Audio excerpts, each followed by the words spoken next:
शेतकरी बंधूंनो नमस्कार. आज आपण सीताफळ बागेत आलो आहोत. जाधव टेलर्स फार्मचे सीताफळ बाग आहे, त्याची छाटणी झालेली आहे. गेल्या वर्षी पूर्णपणे आपण ॲग्रिकॉस export Shri Ajay Adate managing director यांचे पूर्णपणे मार्गदर्शन घेतलं होतं.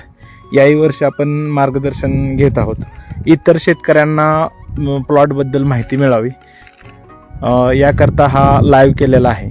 तर प्लॉटबद्दल श्री अजय आदाते साहेब माहिती देत आहेत. साहेब नमस्कार. नमस्कार. आज आपण पिंपोडे बुद्रुक या सातारा जिल्ह्यातील एक महाराणाच्या भागावर उभे आहोत. हा जो प्लॉट आपल्याला समोर दिसतोय हा रामराव जाधव हे प्रगतिशील शेतकरी आहेत आणि वेगवेगळे प्रयोग ते करत असतात. याच प्लॉटमध्ये आपण गेल्या वेळेस सुद्धा बघितलं की चांगल्या प्रकारचं उत्पादन इथं मिळालेलं होतं आणि या प्लॉटमध्ये जुनं डाळिंब होतं. तर ते डाळिंब काढून 4 वर्षापूर्वी सीताफळाची लागवड केली. गेल्या वर्षी 3रं वर्ष होतं.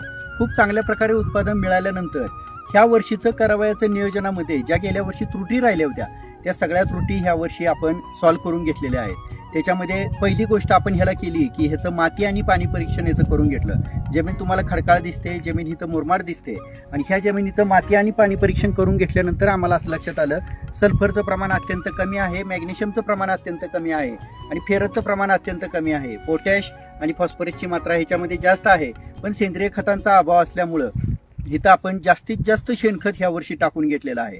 आणि गेल्या वर्षी तुम्हाला जे समोर बेड दिसत आहेत एवढ्या उंच काही बेड नव्हते, पण जाधव साहेबांनी खूप चांगल्या पद्धतीनं माणसं लावून गडी लावून हे बेड एक खूप मोठ्या उंच पद्धतीने केलेले आहे. आणि गेल्या वर्षी फक्त सिंगल लाईन होती, तर ह्या वर्षी आपण ती डबल लाईन केली आहे. त्याला डबल ड्रीप केलंय, डबल लॅटरल करून त्याला वेगळ्या वेगळ्या लांबच्या अंतरावर त्याला आपण ड्रिपर सुद्धा चांगल्या पद्धतीने लावून घेतलेले आहे. आणि हे का केलंय तर ह्याच्या करण्यापाठीमागचं खूप मोठं कारण आहे. तर मुरमाड पद्धतीमध्ये वरनं पाणी पडलं तर ते पाणी वाहून जात होतं. त्याच्यामुळे डबल ड्रिप केल्यामुळं आज सगळीकडे पाणी समान पडणार आहे. जास्तीत जास्त त्याची मुळी चालणार आहे आणि मुळी चालल्यानंतर तुम्हाला इथं फूट दिसेल, ही फुटून येणार आहे. तर आपण 15 दिवसाखाली म्हणजे 15 एप्रिल ते 17 एप्रिलला ह्या बागेची छाटणी आपण करून घेतलेली आहे. ही छाटणी का केलेली आहे ह्याच्या पाठीमागचं पण कारण आहे.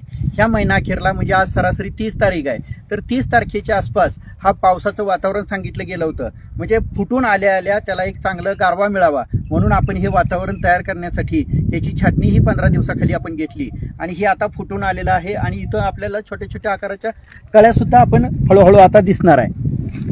या पद्धतीमध्ये पानं आणि कळ्या ह्या एकाच वेळेस ह्याच्याकडनं निघायला चालू होतात. पहिला ऊन जास्त असल्यामुळं पहिलं कळी थोडीफार ड्रॉपिंग होते, पण जर वातावरण चांगलं राहिलं तर ती कळी लवकरात लवकर सेट व्हायचं काम व्यवस्थित होतं.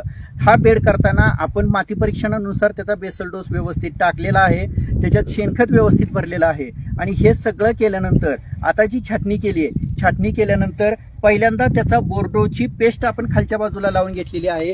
त्याच्यात हँगर 9 सारखं कीटकनाशक, डॉक्टर नीम सारखं कीटकनाशक हे टाकून त्याच्या बोर्डो पेस्ट लावल्यामुळं खाली कुठलीही बुरशी किंवा कीड या त्या सीताफळाला लागू शकणार नाही याची तंतोतंत काळजी आपण ह्याच्यामध्ये घेतलेली आहे. आणि अशा पद्धतीची पूर्वनियोजित सगळ्या गोष्टी आपण केल्यामुळं ह्या वर्षीचा बहार गेल्या वर्षीच्या बहारापेक्षा दुप्पट उत्पादन आपल्याला देऊन जाणार आहे. रेट लवकरात लवकर आपलं जर सीताफळ लवकर आलं तर रेट हे जास्तीचे राहतात. हे सगळं सीताफळ सगळ्या माणसांना माहीत आहे.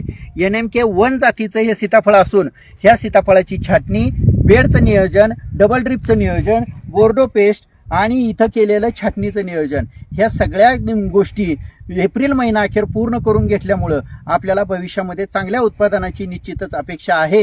आणि पुढच्या भागामध्ये आपण इथून पुढे आपल्याला काय काय करायचं आहे, सेटिंगसाठी काय करायचं आहे, त्याच्या स्प्रेसाठी काय करायचं आहे, ड्रिपसाठी काय करायचं आहे, ह्या गोष्टी आपण पुढच्या व्हिडिओमध्ये निश्चितच लवकरात लवकर बघू. सध्या तरी तुर्तास धन्यवाद. धन्यवाद आदाते साहेब.